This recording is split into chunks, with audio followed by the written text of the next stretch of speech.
So, folks, I, as I'm known to do, sometimes peruse the New York Times. And while the New York Times is, a wretched hive of scum and villainy these days, occasionally it does manage to produce a piece of actual journalism that has some potential degree of merit, right? In this case, there was a piece that ran yesterday titled "The Alienation of Jaime Cachua." Okay, and it is a fascinating read.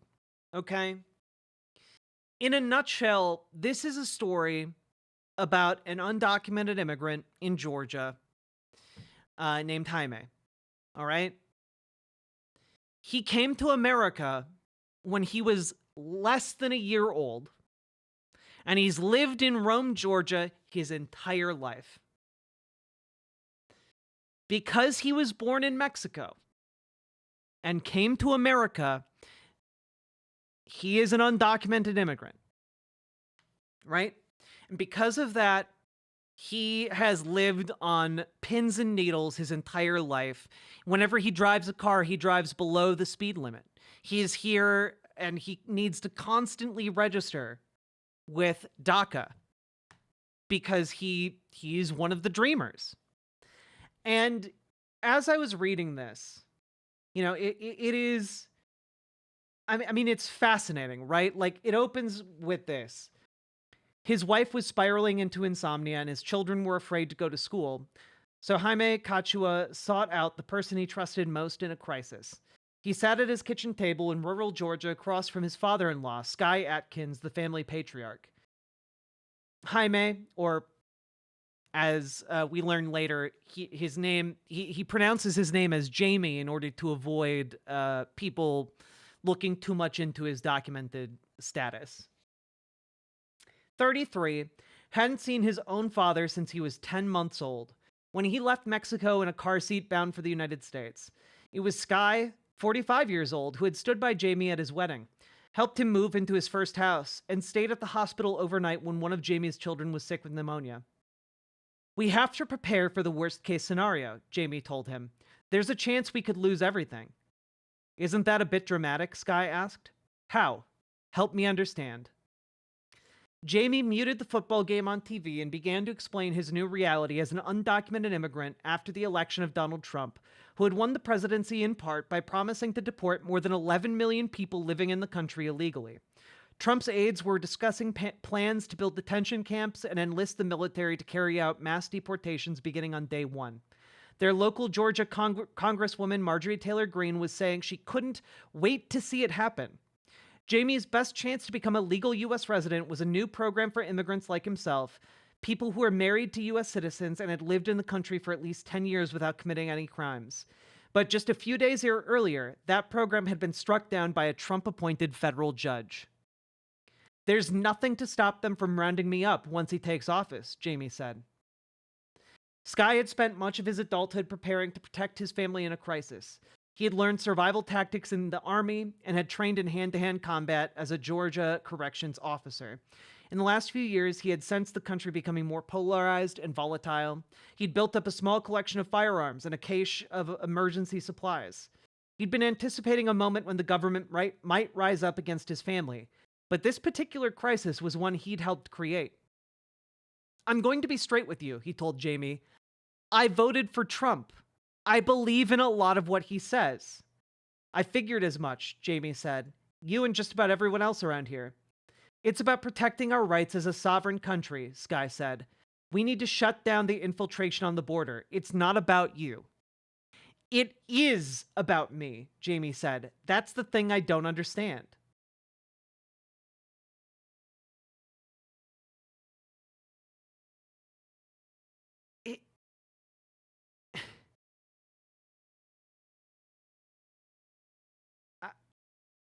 It, this article is baffling to me.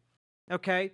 More than anger or even fear, what Jaime had experienced most in the last several weeks was a rising sense of disorientation about the people he loved and the place he considered home.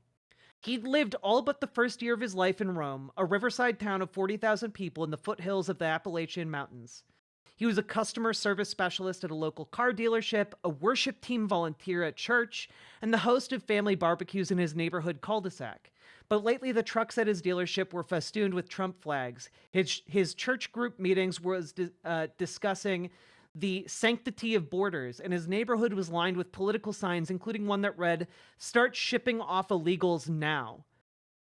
More than 70% of the voters in surrounding Floyd County had chosen Trump and his mass deportations, including many of Jaime's friends and family members.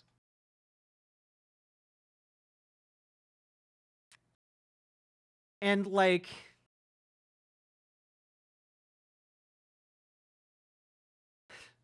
I mean, like, this is kind of what I meant earlier in stream today when I talked about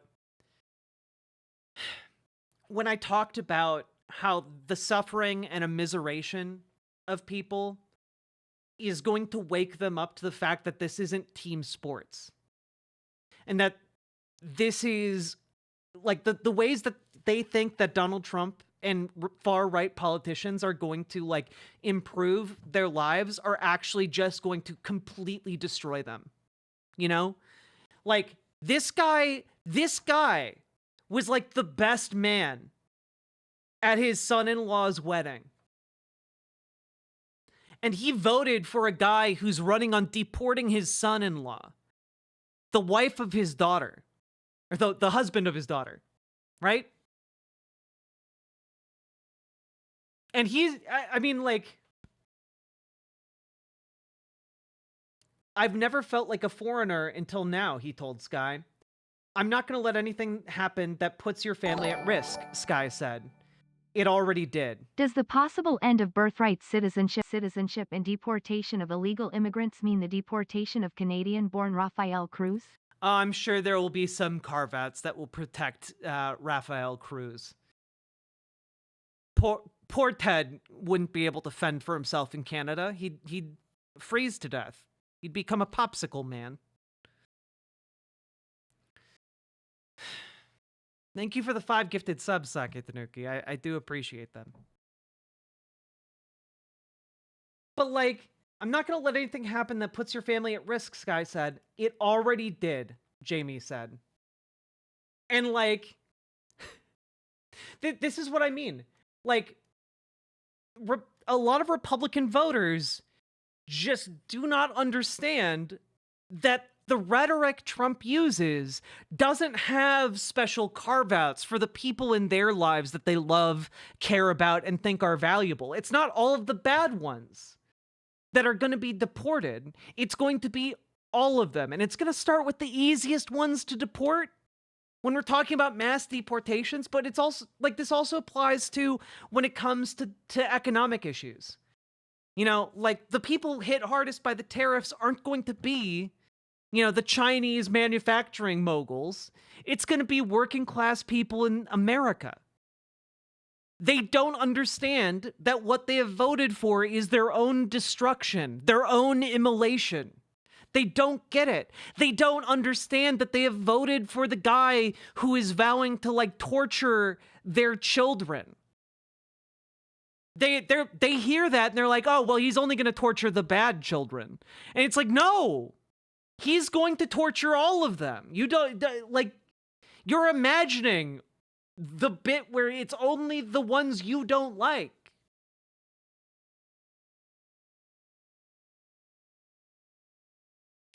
And so it becomes like this baffling puzzle to them.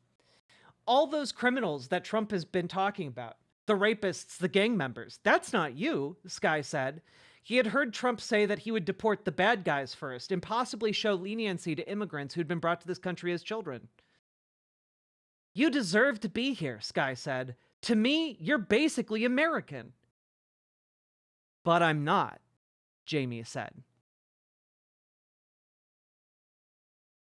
Like, that's the thing, right? They're like, but I think you're American. You're a lovely family man.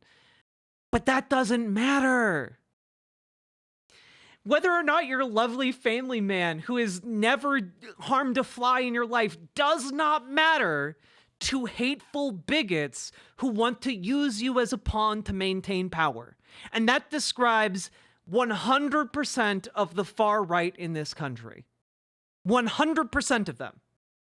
There is not an exception there among far right conservatives. Not a single one. Okay?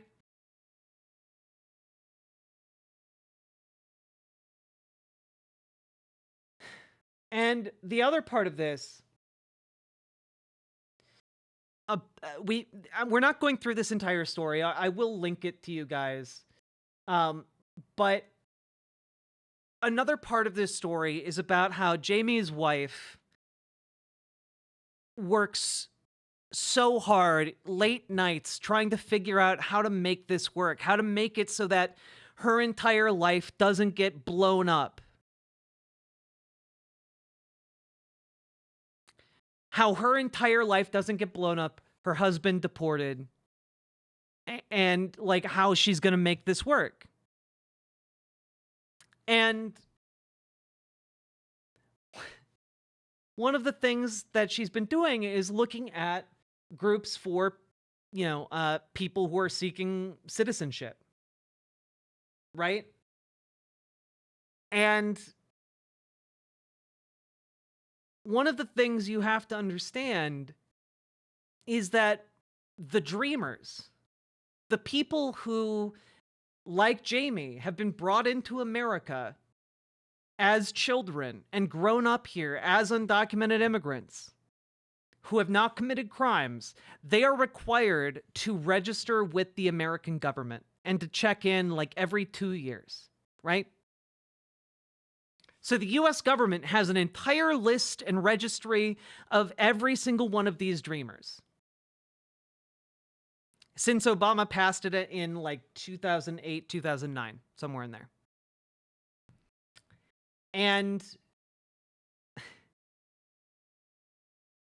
I mean, like this part is hard to talk about right here. All he had was a temporary work permit because of DACA, the Deferred Action for Childhood Arrivals program, which protects some immigrants who arrived in the country as children from being deported. Recently, Trump had signaled a willingness to work with Democrats to help DACA recipients stay in the country as a matter of the heart. But he had also targeted DACA for cancellation during his first term, and his allies were, and are, continuing to challenge the program with a pending lawsuit that seemed destined for the Supreme Court, which, just going to take the time here to point out the Supreme Court is heavily Republican leaning. It would be likely that any challenge to DACA would be upheld in the Supreme Court. So that's really sucky. Jennifer didn't know what to believe or whom to trust, so she started spending her evenings on a Facebook page for DACA recipients, trying to crowdsource ideas about what to do next. Some people are going dark and hiding, she told Jaime one night as she scrolled online after all 4 of their children were in bed. Should that be us? How? Jaime asked. I'm registered because of DACA. They know our address. They know where I work. If they want to start grabbing people, I'm the easiest one to get. And that's really what it all kind of boils down to here, is that Donald Trump, if he seeks to fulfill his 11 million deportation promise day one, the easiest people for him to target day one would be DACA recipients.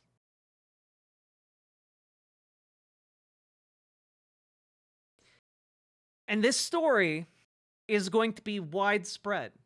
This happened during Trump's first term too.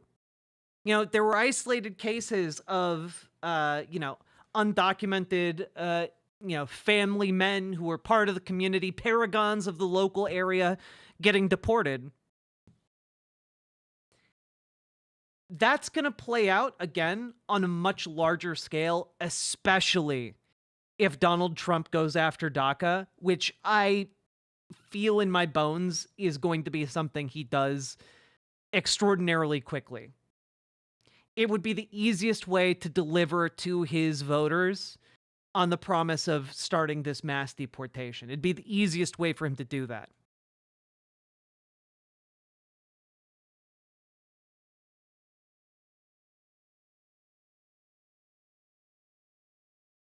And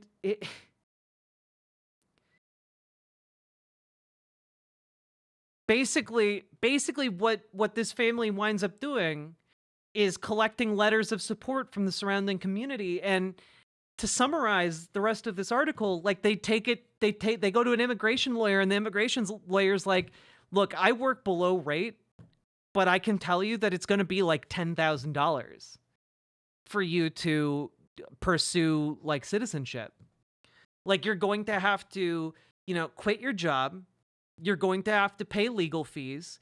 You're going to have to then go out of the country, live in Mexico for possibly months or years while we sort this out in America. And like, then it's all of like the legal paperwork and bureaucratic paperwork for the government that's going to take, hundreds, if not thousands more dollars. And it's like, most people in America don't have, like a few $100s in case of emergency. They certainly don't have $10,000 laying around to get their citizenship status fixed. So, like, a lot of these people are going to suffer. They're going to suffer directly, but a lot of these communities are going to suffer indirectly. Your different communities in Colorado who were home to Venezuelan immigrants. They're going to start dying from lack of people being able to work. Those towns are going to start drying up economically. The Haitian immigrants that were revitalizing the manufacturing capacity, they're fleeing. They're trying to leave. They're getting out of town before Trump comes into power because they know they're one of the low-hanging fruits here.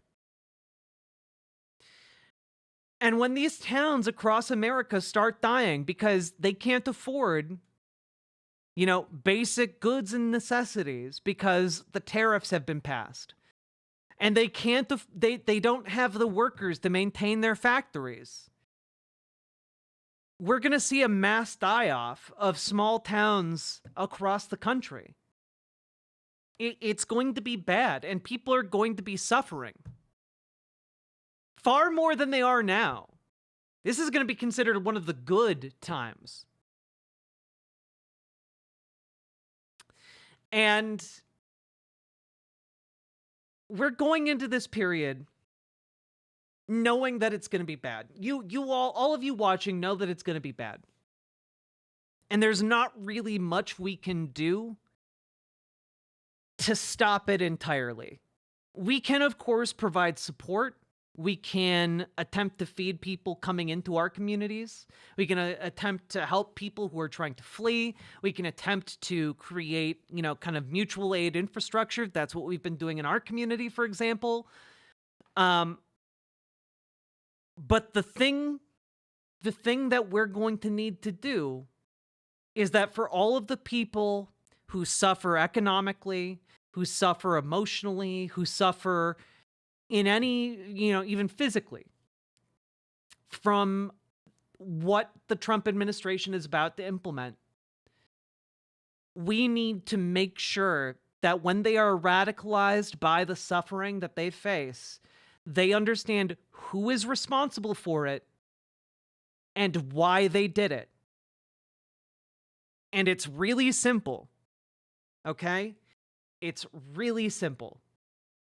It is the conservative Republican Party and the wealthy billionaires and 100 millionaires of America who are reaping untold benefits. Elon Musk spent like $270 million on Donald Trump's campaign, and his net worth went up by $200 billion.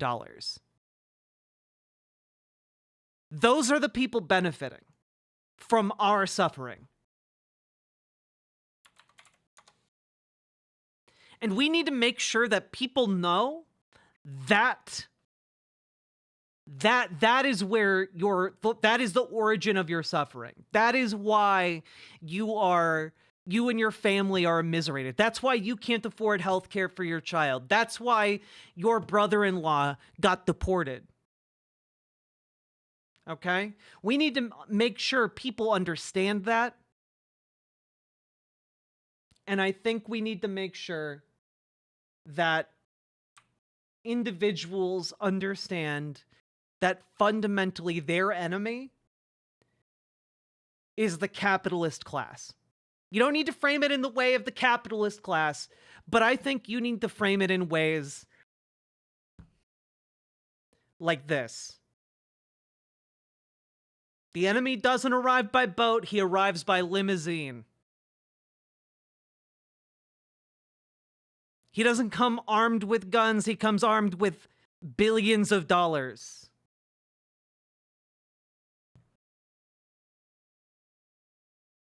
Our enemy are the people bankrolling our misery. Our enemies are the ones bankrolling our misery. That's who we need to direct people to. They need to understand it. They need to understand who, and the why is because your misery makes them money. It makes them power. And even if it tanks the entire economy, guys, billionaires love tanked economies. They love depressions in the American countryside.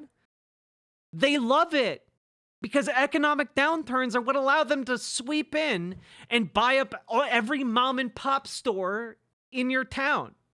It's what allows them to run your businesses out of business. It's what allows them to buy your land for like $5 and a candy bar, if you're lucky. They are doing this on purpose to enrich themselves. They are destroying the economy so that they can suck up as much of your money, as much of your value, as much of your labor as they can possibly hold within their bloated, walking corpses.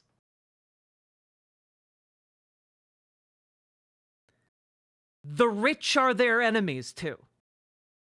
So Republicans might not understand it now, but maybe after enough suffering and immiseration at the hands of their elected leaders, maybe they will be open to being radicalized to a much better and more progressive vein of politics. So, that is the one silver lining here. But millions of people are going to suffer, and it's not going to be pretty. And that's why we need to start organizing today. So we have better organizing capabilities when people going forward are immiserated, when they are radicalized. We need to build the infrastructure of tomorrow starting today.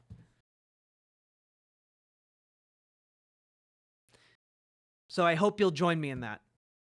And what does that entail? It entails going to your local Democratic meetings, going to your local DSA meetings. Build that power by going to those meetings, by protesting, by, embedding yourself in like your local food shelf, your local soup kitchen. Go do stuff in your community to raise the readiness for what's about to hit us. We're in a bit of time here where the ocean has receded unexpectedly, and there is all that is in sight right now is land, but there is a tsunami coming, and we need to be prepared for it before we're caught unaware. So let's get to fucking work.